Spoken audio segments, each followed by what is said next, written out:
years old, attending a school called the Dalton School in New York City.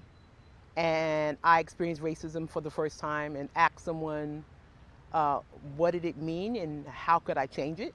A girl that I thought I was cool with, she was a white girl, Debbie, who told all the other white girls, since I was the only black girl in this camp experience, that at midnight I grew a tail and scales.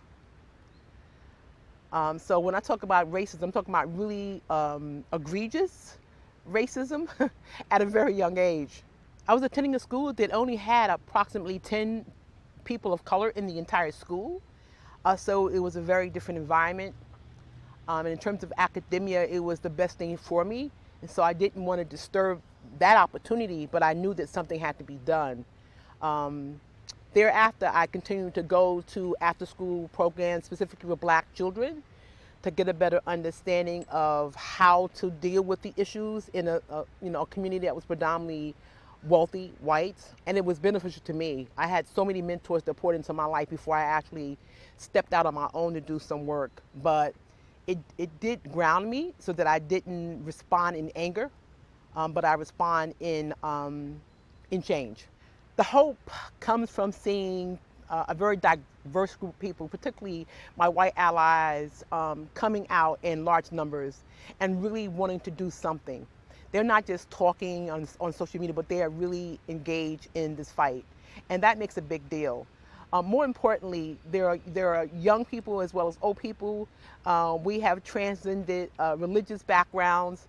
It is just really an intersectional movement right now, and I'm very happy about that. So it gives me great hope. I think that we all have the ability to do something to create this movement and to build this movement. Some of us have been called, and that's where I am. I was called to do this work, and there's no question about it for me. You know, I've been doing prison ministry for over 40 years. As an activist in New York City, and then coming here in Charlotte being an activist, it's nothing different. People are people. But I can't say it's a lot more difficult doing this work here. And it's simply because of the climate and the environment and how people see activism and organizing. Very different and very difficult, quite frankly.